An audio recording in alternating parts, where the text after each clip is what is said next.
This is all rain that you see falling down right now. It is not snow. The flooding concerns involve the American Canyon, the Truckee River. 6,229 feet. That's the number glowing red on monitoring screens around Lake Tahoe right now. The lake has reached its absolute maximum legal level, a hard limit defined by a federal court decree more than a century ago. It cannot rise another inch. But what almost no one is talking about is what lies directly beneath that calm blue surface. Hidden under billions of tons of water is a massive fault line that scientists believe is thousands of years overdue for a catastrophic rupture. And the immense weight of the lake pressing down on it may be the final trigger. Just a few years ago, Lake Tahoe was in serious trouble. A brutal, unrelenting drought had drained the lake to alarming lows. Ancient tree stumps, untouched for centuries, emerged from the exposed lake bed. Boat ramps ended far from the water.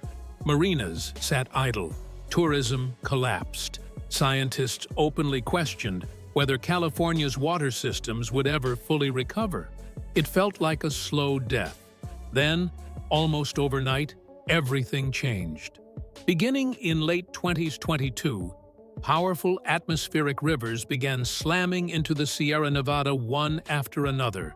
These weren't ordinary storms. Snowpack levels at some monitoring stations surged to more than double the seasonal average. When spring arrived, that massive snowpack melted rapidly, sending billions of gallons of water rushing into the Tahoe Basin faster than experts had anticipated. The lake rose nearly 4 feet in a single season. Water managers opened the dam gates at the Truckee River outlet to release the maximum legally allowed flow. Even that wasn't enough. By early 2024, Lake Tahoe had climbed back to levels unseen in years. Beaches returned, kayakers filled the water, tourists poured in. Headlines celebrated a miracle recovery. But while cameras focused on the comeback story, something far more unsettling was unfolding out of sight.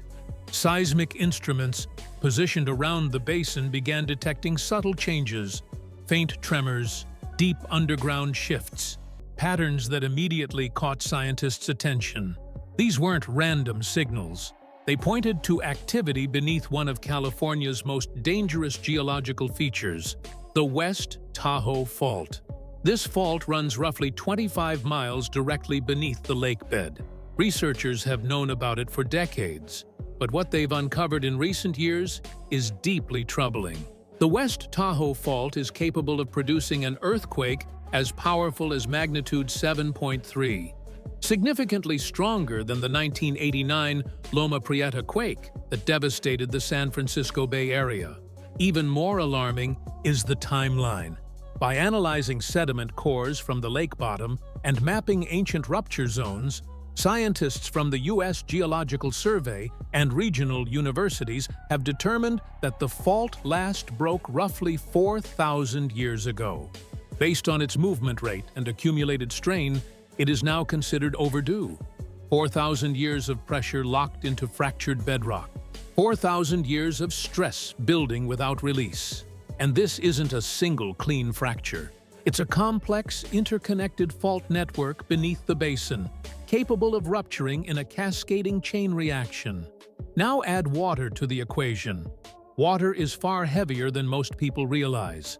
A single cubic foot weighs more than 60 pounds. At maximum capacity, Lake Tahoe holds an estimated 39 trillion gallons of water. That translates into billions of tons of weight pressing down on the lake bed every second. This pressure isn't resting on solid, stable ground. It's pushing directly into cracked bedrock, forcing water deep into fissures and fault zones. This creates a phenomenon known as induced seismicity, where added weight and fluid pressure increase the likelihood of earthquakes. This isn't speculation. It's been documented worldwide.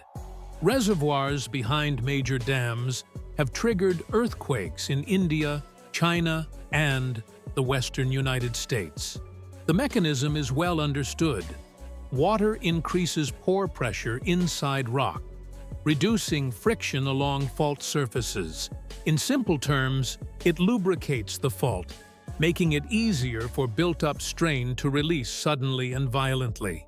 Lake Tahoe is now at maximum height, maximum weight, and maximum pressure, all sitting atop a fault that has been quietly loading energy for millennia. And the instruments are responding. Recent data shows an increase in tiny earthquakes along the West Tahoe fault system. These micro-tremors are too small for people to feel, but seismologists pay close attention to them. Before many major earthquakes, fault systems often exhibit a rise in small seismic events, subtle warnings that stress is shifting, and larger sections may be nearing failure. History supports this pattern. If the West Tahoe fault ruptures while the lake is full, the earthquake itself may only be the beginning. Lake Tahoe's underwater terrain drops sharply in places, plunging to depths over 1,600 feet. Steep underwater slopes hold vast amounts of loose sediment. A strong quake could destabilize these formations instantly, triggering massive underwater landslides. When millions of tons of material collapse at once, the displaced water has nowhere to go, except outward. The result would be a lake-generated tsunami. Geological evidence confirms this has happened before. One prehistoric event known as the McKinney Bay landslide moved enormous volumes of material across the lake bed. Modern modeling suggests a similar collapse today could generate waves up to 30 feet high, racing across the lake at speeds approaching highway traffic. And Lake Tahoe is narrow. A wave generated on one side would slam into the opposite shore within minutes, offering little to no warning. Unlike ocean tsunamis, there is no distant detection window. The earthquake and the wave would arrive almost simultaneously. Worse still, the lake is a closed basin. Waves would bounce off shorelines and return again and again, striking communities multiple times. Roughly 55,000 people live around Lake Tahoe year-round. During peak seasons, that number can double or triple. Beaches, resorts, casinos, and marinas fill with visitors who would have only moments to react, if they understood what was happening at all. Evacuation would be nearly impossible. The basin is served by just a few narrow highways that are already congested on normal days. In a sudden emergency, they would become gridlocked instantly. And perhaps the most alarming detail of all, Lake Tahoe has no tsunami warning system, no sirens, no marked evacuation zones, no widespread public education about the fault beneath the lake. Meanwhile, development continues. Billions of dollars in property line the shore. Luxury homes, historic resorts, and entire commercial districts sit on the assumption that the lake is harmless. Below the surface, seismographs continue tracing endless lines. GPS stations measure movement down to the millimeter.